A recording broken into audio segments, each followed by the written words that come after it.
Welcome to Python Programming Language video tutorials by Talent Chain India Private Limited. I am your host Babu sir, technical, quant, logical reasoning trainer. In my previous tutorial, I have discussed how to add or append or insert key value pairs into an empty dictionary. And I have discussed even update method as well. So in this tutorial, let us discuss how to access dictionary. So here I have presented various methods in order to access dictionary. So in this particular tutorial, I would like to discuss the first three methods. The one is accessing values by key, and the second method is get method, and the third one is keys method. So without wasting much time, let's start and begin with the first method, that is accessing values by key. So let me write it over here. Accessing values by key. Now here we are going to use square brackets to access the values of the key we present over there inside the square brackets. Now, so let me write here the syntax. So that is, so you have to use dictionary name of square brackets, and here you have to pass key. So with this, you will be getting corresponding value of this particular key. So for better understanding, let me open my IDE and write a few examples.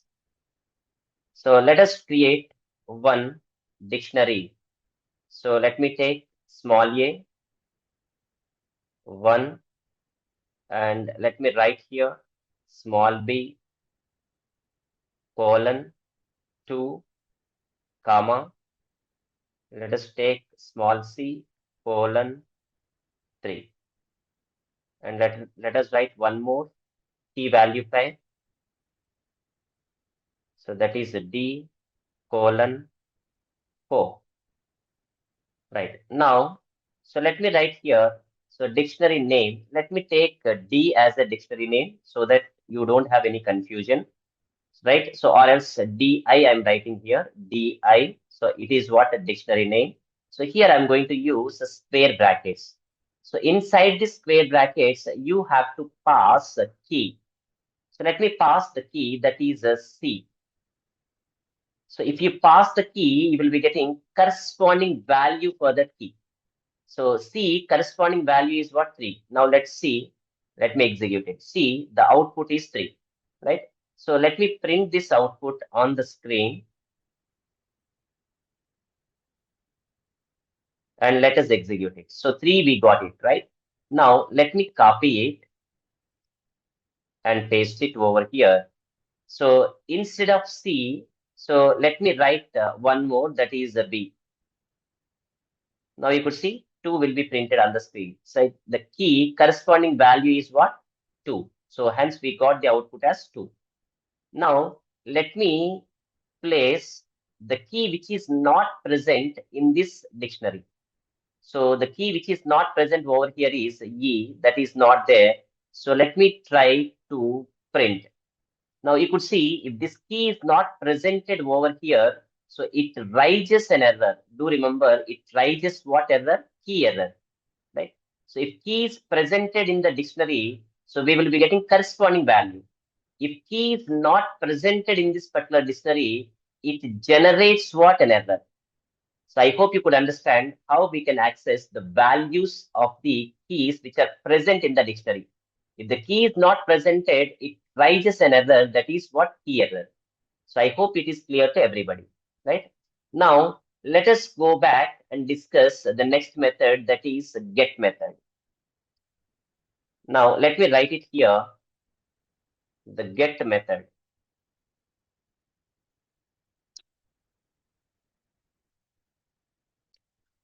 So it also will be used to retrieve the values for a specified key, so that we are passing at this method. Now, let me write the syntax so that you could understand in a better way. So you have to write dictionary name. So here A is what? A dictionary name, right? And the get, and it holds the two parameters. The first one is the key, and the second one is the default. So it is going to be at none. Second parameter is default. So which is actually placed or set to what? None. So it holds two parameters. The first one is key, which means here you have to pass the key in which you wish to get corresponding value. And the second one is default. So it is always set to what? None, right? Now, so let me give a small example so that you could understand in a better way. So let me open my IDE. And now in this case, I'm going to use so get method in order to access the values of the specified keys. Now for that, I'm going to write here di, dictionary name here di. So here dot, let us write here get method. So here you have to pass key, right? So now let me go back and here, so this is what an optional parameter. So this is what an optional, right? So key, you have to pass it over there. Let me pass it the key. So here I'm passing the key as the small b. Now, if I have executed, I will be getting corresponding value. So let me write here print statement so that you could understand. So you may see 2 on the screen. Sir, so what the get method is doing, the same thing will be done my previous approach as well. Now, what could be the difference? Now, further, let me write here. So one more example. So here, di dot get. And here I'm going to pass the key, right? So the key I'm going to pass, which is not present in this dictionary, right? So this key, small b, is there in the dictionary. Now let us pass the key, which is not present in this dictionary. So that is what E. E is not there. In this case, what output we are getting? So now you could see it gives what? None. But previous approach, what happened? Let me write here the previous approach, the method that is di. So let us write square brackets and pass e. So in this particular way, it is going to generate what? Key error. But this get method not generates an error. So it gives none if key is not present. So that is what the major importance which is there with the get method. So if key is not present, we are getting what? None, right? Now, so instead of getting none, so you may pass the message as well. Let me remove this. Now, let me write here the same statement. So here I'm going to write, so if this key is not there, so what I'm going to write here? So print 8. So this is what I'm stating. So default. Now it is going to set what? 8. So instead of none, so I want to get 8. Now you could see, so 8 will be printed on the screen, right? Now let me paste it once again. If key is not present, so now I just want to write here the message. So that is what? Key not present. So if this key is not present in this dictionary, so it is going to provide a message that is what? Key not present. Now you could see key not present. If key is there, what will happen? So corresponding value will be printed. Now let me place here. Now let me take small a. Now execute it. Now you see this a, that is what key, which is present in this dictionary. So we got the corresponding value, that is 1. If key is not present, then what will happen? So it provides what? The message that we passed over here. Or else, if you gives any number, whatever the thing that you place at the second parameter, so that will be printed on the screen. So I hope you could understand what is the get method and the advantage of get method, right? Now, if it is clearly understood, now let's go back and discuss the next method, that is the keys method. So now let me erase this and let me write it here. So the next method is the keys method. So what is the role of this keys method? It retrieves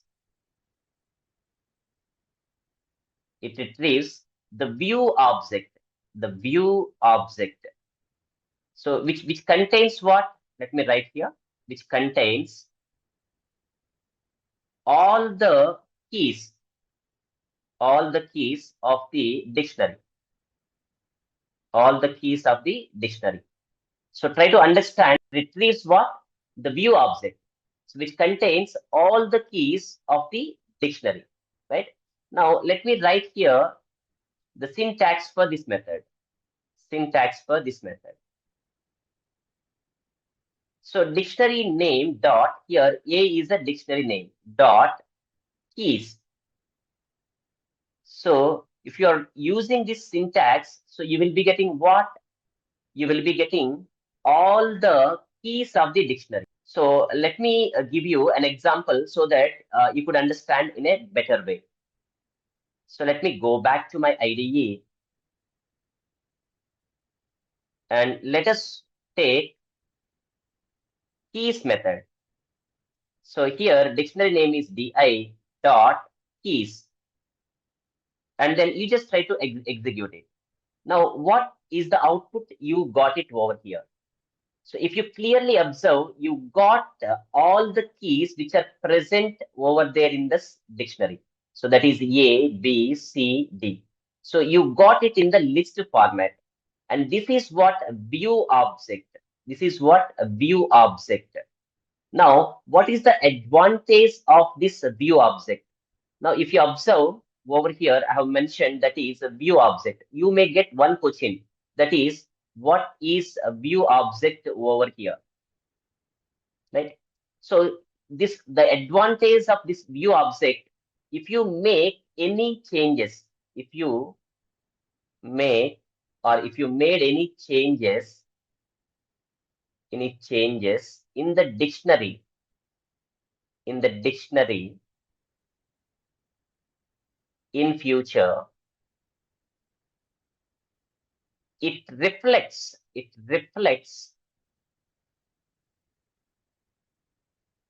in the view object as well. View object as well. So that is what the advantage of this view object. Now, what is keys method is going to do? So it gives all the keys of the dictionary. That is fine. So you will be getting what? A view object. So in this view object, so what will be there? All the keys of the dictionary. Now, what is the advantage of this view object? So if you made any changes in the dictionary in future, it reflects in the view object as well. So that is what the advantage of this view object. Now, let me go back and see. So what I have conveyed over there, right? So now di dot keys, right? Now let me take one variable name. So that is what new. New is equal to I have taken di dot keys. Now let me print new. Now you are getting this one, right? Now what I'm going to do, I'm going to add a new key value pair in this particular dictionary. Now let me write here di. So I'm going to add new key value pair. So let us take ice and using assignment operator and for watching. Right now, let me print di. Now you could see, so new key value pair has been added.